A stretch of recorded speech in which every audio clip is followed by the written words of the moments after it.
Marcos Jr. Dahil nga, sinasabi niya mismo na tawag nito, walang dalang baril. Yun yung nabasa ko kanina sa, sa balita na binigyang diin ng presidente na walang dalang baril, walang human rights abuses daw, at ito'y naayon sa rule of law daw. Sabi dito nga, kung hindi pa handa, okay na. O sige, panoorin natin mga kababayan itong naging pahayag ni Ferdinand Marcos Jr. Talking about is very political na yan. Hindi na totoo yan. You go to any human rights advocate, there's nothing that we did. Lahat ng pumasok na pulis, hindi armado. Walang baril, kahit isa. Hindi kami gumamit ng tear gas. Wala kaming ginawang ganun. So ano yung human rights violation? We're talking about this very political. So yan, ulitin lang natin ang kanyang mismong sinabi, lalo na dun sa panghuling part. Sabi niya dito na all the police personnel, all, ibig sabihin lahat. Oo. Okay? All the police personnel who entered were not armed. Baka pwedeng may playback tayo dyan na yung mga baril, mga sinasabi natin. Baka may iba pang dyan, yung footage na full screen. Huwag na natin ipakita yung yung mismong mga baril na ang ipakita natin. Huwag na si Marcos Jr. All the police personnel who entered were not armed. Wala daw armas, ha? Not one. Ayun not one. Yan. Hindi po yan baril. Mga kalasag yun. Okay? Not one of them carried a gun. Ayun. Pause. Ayan. Galing talaga. Napakabilis, no? Ang galing, no? Oo. Nakapagkape na siguro to. Oo. Nagising na siguro to. Oo. Nakapagkape na siguro yan sila. Pause mo na. Buti sila nakapagkape pa. Wala pa akong kape dito. I-pause mo na. Dito. Not one of them carried a gun. Ayun, no? May... Sabi i-pause Kung nakulangan natin ng kape partner, yung taga-playback natin. Siguro ng kape, kaya siguro wala pa ito, mga kababayan. Ayan. Ang sabi ni Marcos, partner? Parang tama naman yung sinabi ni Marcos, walang may dalang baril kasi hindi naman dinadala. Pero dinala po nila papasok yan, no?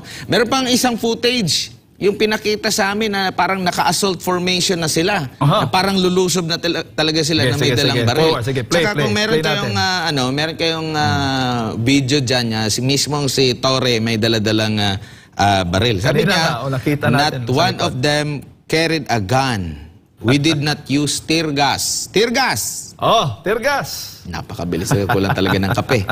We did not do anything like that. So what's human rights violation? Ito po ay nanggagaling mismo sa presidente na may access. Pwede siyang i-briefing ng kanyang PCO. Ayan makikita nyo dyan si Torre. May daladalang armas. Nasa likod niya. Hinahawakan pa nga niya. Diba? May daladalang armas. Ito po ay galing, pahayag na ito ay galing sa presidente na pwedeng i-briefing ng kanyang PCO, pwedeng i-briefing ng DILG, na mali ang script, at pwedeng i-briefing ng mismong Philippine National Police. Tingin ko naman, siguro, doon sa police na nakuha natin yung information na pinabura after na maglabas ng statement si Bongbong Marcos, parang irrelevant na kahit na i-delete ninyo. 'Di ba? Ang tawag nito, yung mismong video. Kasi ang dami ng video. Huwag na lang po kayong mag-delete. No? Kung sobra-sobrang storage na, wala tayong magagawa. Ayan sa likod ni Torre. Meron pa dyan yung talagang naka-assault. Marami po yan, mga kababayan. Talagang yun talaga parang natatawa ka dito sa mga sinungaling. Gagamitin na mismo yung baril.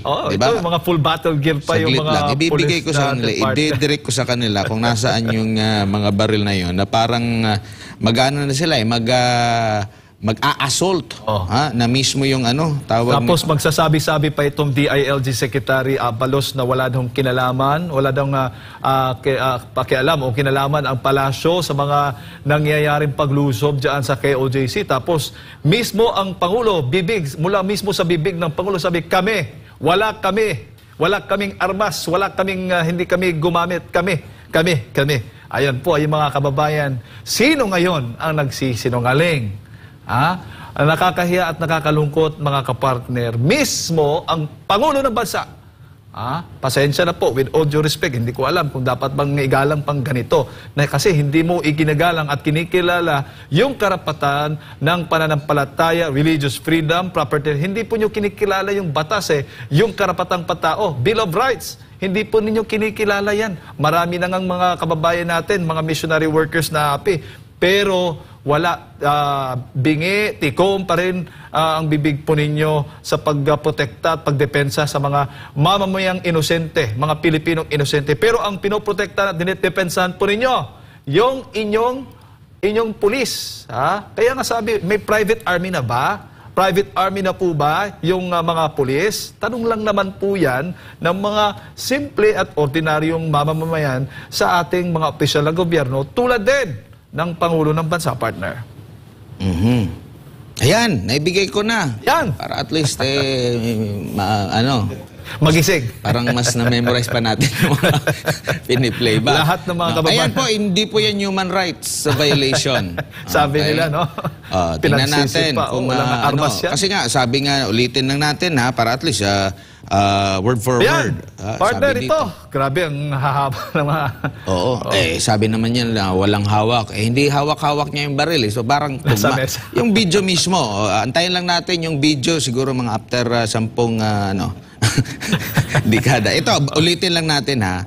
Verbal lang ang natin dito. All the police, all. Hoy, So talagang hindi niya sinabi. lahat. Oo, ito mga sugatan to, ha? Sugatan to, ha? Oo, ito yung mga natamaan ng armasata o ng pang-aabuso. Sigurado ako, yung pang-aabuso dahil po yan sa mga pulis at na lumusob po dyan. Kaya may nangasugatan. Pero ang hinahanap natin yung baril. At tabayanan mo. Kulang yata Ulitin ng lang kape. natin. Oo, Okay. kape. Ulitin lang Kape natin, muna ha? tayo, ha? Sige. Hindi niya sinabi na ilan lang sa mga pulis. Oo. Okay? Ang may hawak. Oo. Sabi niya all. All. Okay? Lahat ng mga pulis na pumasok ay hindi armado. All the police personnel who entered were not armed. Okay? Not one of them. Ni isa sa kanila. Okay? Ito. Ay, hindi niya hinawakan eh. Yung video kasi na binigay ko, antayin natin yung kailan yung Pero lalabas. ito, ha, mga kababayan. Not nakikita one of lang. them. Walang isa sa kanila na may dala-dala o bit-bit na baril. Antayan natin. Ito. Yan ang klaro-klaro mga kababayan. Salungat sa mga sinasabi mismo ng Pangulo na. Ito na. Ayun, Ayun nakapagkape na siguro. I-forward natin. Ayan na. Ayan! Uy, grabe, handa-handa, oh. Kuhang-kuha natin Oy. mismo. Yung kanina kasi hindi Yan, nakabit-bit eh. Hawak na hawak. Yan, hawak-hawak na mismo nila ang baril.